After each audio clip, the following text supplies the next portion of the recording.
Talent की कद्र।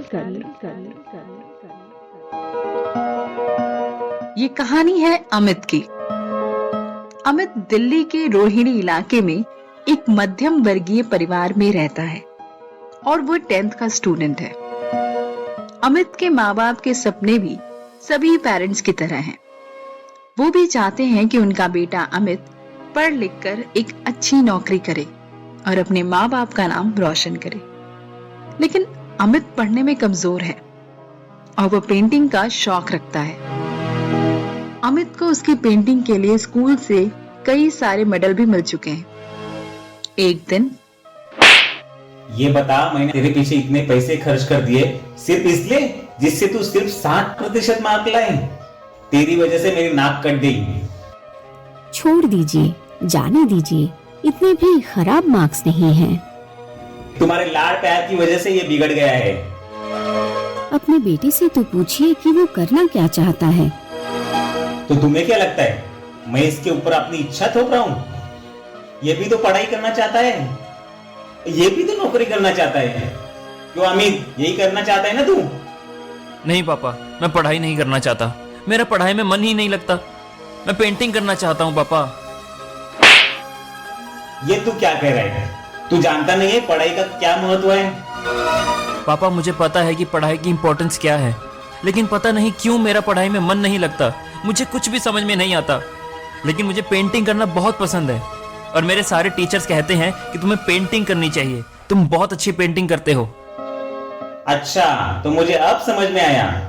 जब तुम्हारे टीचर तुम्हें पढ़ा नहीं पा रहे तो वह तुम्हें कह रहे कि तुम जाकर पेंटिंग करो, जिससे गलती तुम्हारी आए और तुम्हारे टीचर की नाक बची रहे।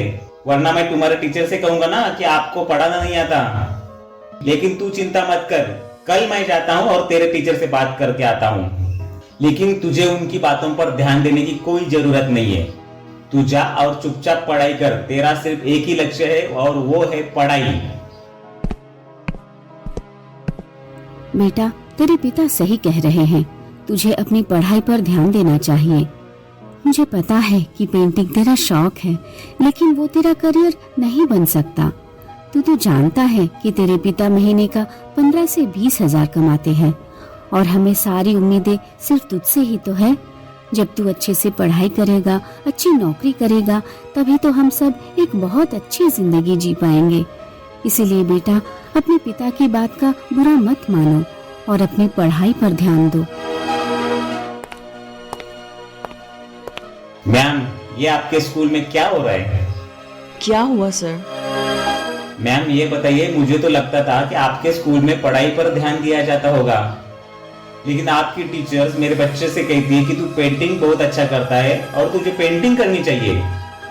सर, मैं मानती हूँ कि हमारे स्कूल में पढ़ाई पर ध्यान देना चाहिए और पढ़ाई पर ध्यान दिया भी जाता है, लेकिन कुछ बच्चों के अपने शौक होते हैं, उनके अंदर टैलेंट होता है। तो हमारी यह भी जिम्मेदारी है कि पढ़ाई के साथ साथ हमें उनके टैलेंट को दुनिया के सामने लाना चाहिए।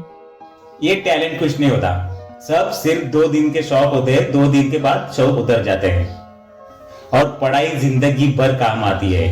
तो मुझे लगता है कि आपको यह सब छोड़कर अपने स्कूल में केवल पढ़ाई पर ही ध्यान दिलवाना चाहिए। सर, मैं मानती हूँ कि पढ़ाई अपने लक्ष्य तक पहुँचने का एक साधन हो सकती है, लेकिन सर पढ़ाई खुद कोई लक्ष्य नहीं है। सर, पहले का टाइम अलग था, जब सब लोग कहते थे पढ़ोगे लिखोगे होगे नवाब और खेलोगे कूदोगे तो होगे खराब। लेकिन सर, अब जमाना बदल चुका है। अब पढ़ोगे लिखोगे होगे नवाब और खेलोगे कूदोगे तो बनोगे नवाबों के नवाब। क्योंकि सर, अब जितनी इम्पोर्टेंस पढ़ाई की है उतनी ही इम्पोर्टेंस टैलेंट की है। अगर किसी बच्चे का मन पढ़ाई में नहीं लग रहा है और वह कुछ और करना चाहता है, वह दुनिया के सामने अपना टैलेंट दिखाना चाहता है, तो उसमें दिक्कत क्या है? ऐसे बहुत से लोग हैं जिन्होंने पढ़ाई भले ही ना की हो, लेकिन आज अपना एक बहुत बड़ा नाम कमा कर बैठे। लेकिन मैम, वो सब बहुत बड़े आदमी हैं। हम इतने बड़े आदमी नहीं है जो अपने बेटे को उसका टैलेंट दिखाने का मौका दे सके। और अगर मैम मान लीजिए हमने उसको एक बार मौका दे भी दिया, लेकिन वो सक्सेस ना हुआ तो क्या होगा? सर भविष्य तो किसी ने नहीं देखा।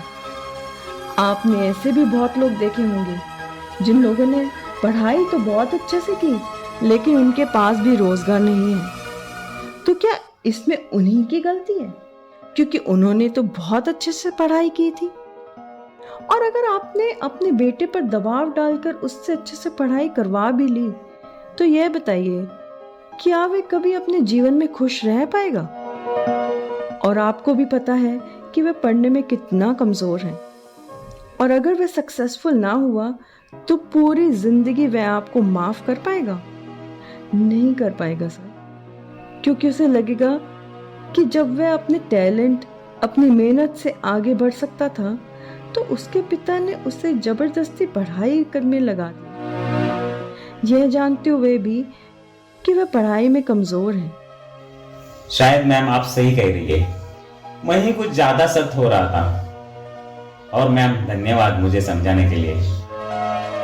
अमित पढ़ाई में कमजोर है तो क्या हुआ, मैं उसे पेंटिंग का पूरा मौका दूंगा। हो सकता है कि वह अपने टैलेंट की वजह से एक बहुत बड़ा नाम कमाए। जी सर, आपने बिल्कुल सही फैसला लिया है। धन्यवाद मैम। वेलकम। अमित। जी पापा, बताइए। बेटा मैंने तुझ पर कुछ ज्यादा ही सख्ती कर दी। कोई बात नहीं, तुम्हारे प्रिंसिपल ने मुझे समझाया कि मैं क्या गलती कर रहा था। लेकिन बेटा तू चिंता मत कर, अब तू मन लगाकर पेंटिंग कर। तुझे एक बहुत बड़ा पेंटर बनना है। और आज एक पेंटिंग का स्टॉल लगने वाला है, चल मैं तुझे वह दिखा कर लाता हूँ। और तू एक काम कर, अपनी कोई अच्छी पेंटिंग अपने साथ ले चल। हो सकता है कि वहां तुझे कोई बड़ा पेंटर मिल जाए, तो वह तुझे अच्छे तरीके से गाइड कर देंगे। ठीक है पापा। राम सर, मुझे आपकी पेंटिंग्स बहुत पसंद है और मैं खुद भी एक पेंटर बनना चाहता हूँ। अच्छा, तो तुम मेरे जैसे पेंटर बनना चाहते हो? तो ठीक है, एक काम करो, जरा मुझे अपनी पेंटिंग तो दिखाओ। इतनी सारी कमियां, वो भी एक पेंटिंग में। तुम्हें पेंटिंग बनाना किसने सिखाया? और तुमने सोच भी कैसे लिया तुम मेरे जैसे बड़े पेंटर बन सकते हो? जाओ बच्चे जाओ, जाकर पढ़ाई करो। ये पेंटिंग वेंटिंग तुम्हारे बस की बात नहीं है।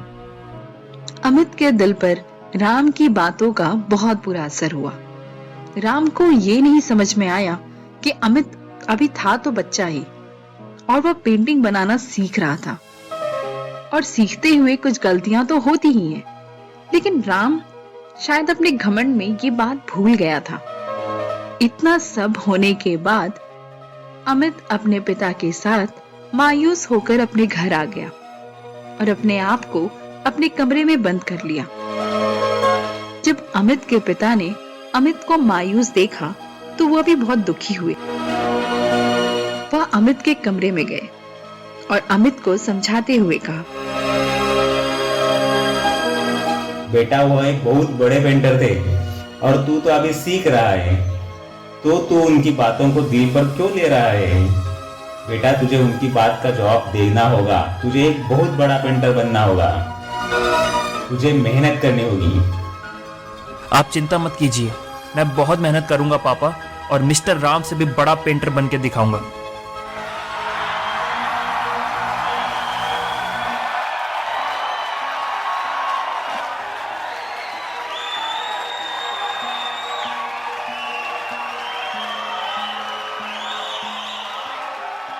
हेलो, आदाब, नमस्कार, सत श्री अकाल।